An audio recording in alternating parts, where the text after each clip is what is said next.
Well, you talked about how some groups in the leftist groups wouldn't unite with the Black Panthers and other groups like that, and some of them have come back and said that they know that was a mistake and everything like that. But there's still some groups like the new Black Panther Party and I forget their exact name, the Black Jesuits or something like that, which a lot of leftist groups still shy away from because they say they're either too extreme or they're bigoted or anything like that. Do you feel like they're correct in their analysis of that, or do you think it's just repetition of old mistakes of not uniting with these groups? And I don't want to make you repeat yourself on that, but some of these groups are still a little different than these old ones.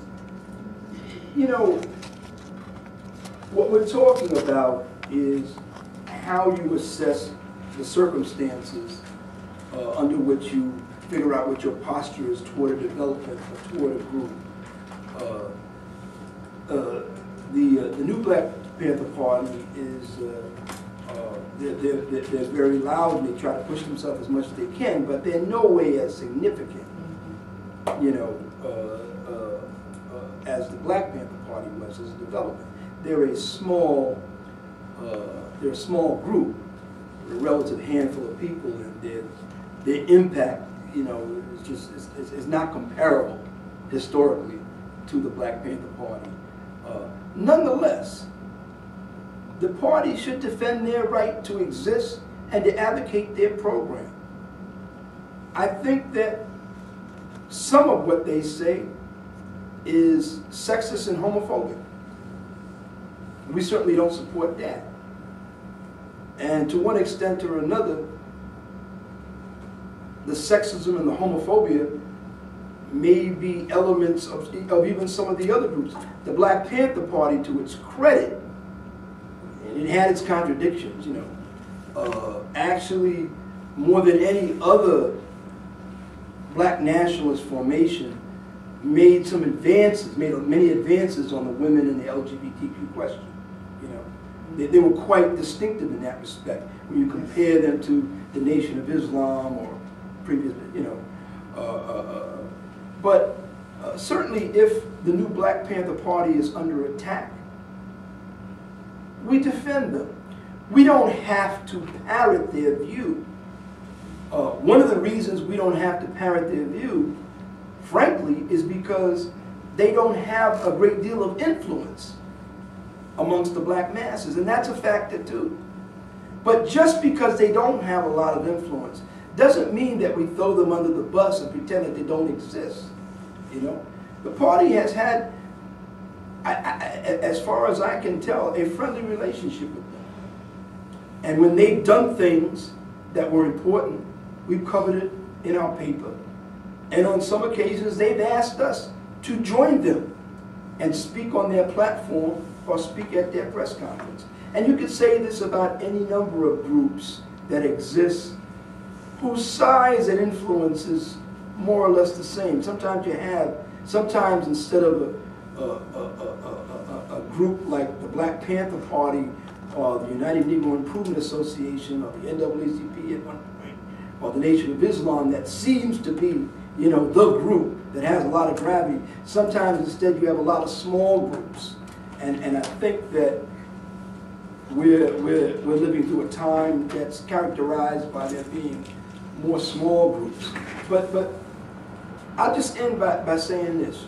What really bothers us, and something that our comrades are so, you know, directed and socialized against, is this knee-jerk fear of nationalist organizations.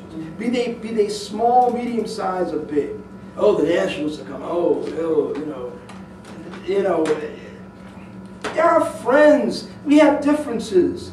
You know, we may need to talk. Suppose we want to organize a big demonstration against a police murder of a black youth. You know, we're not going to talk to them. You know, this fear and this rivalry that some on the left have in relationship to black or third world organizations is something that we are so against. Something, it's an anathema to us. It has never served our purpose to follow that course. To the contrary, the more that we have been able to maintain friendly relations with all of these groups, including at times when they're maybe not so, sometimes they feel that we're a threat to them. Sometimes, I mean, let's be frank, sometimes they're in competition for the black members that we're recruiting. So we would rather them be in our organization, we'd rather them be nationalists. We understand that. Actually, that's one of the main reasons why some of the left groups feel hostile and leery and have a hands-off approach because they feel they're competing for cadre. That's going to go on all the time. But you cannot let that competition for black cadre determine your attitude toward an organization. Otherwise, you might as that will determine your attitude toward any organization, because to a certain extent, everybody on the left is in competition with everybody else for cadre, black, white, or whatever. You know, so let's just, you know, draw circles and, you know, do not pass. I mean, isn't that ridiculous?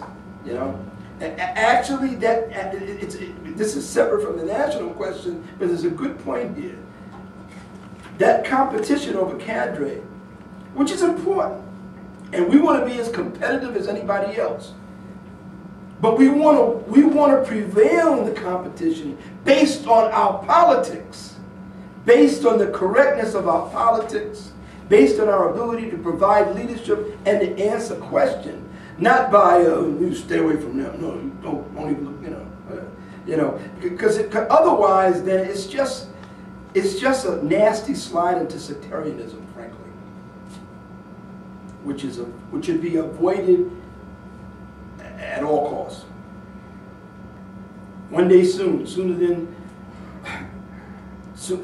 you think, it may be up to the party, and let us be strong enough to do it, to try hard to unify everybody against this monster attack that, you know, that the capitalists are preparing for us. You know, and if we're going to do that, well, preparing to do that should, you know, that should inform how we develop our relations with other groups. You won't be able to do that if you're viewed as some narrow-minded sectarian group that slams the door in the face of everybody that's not you.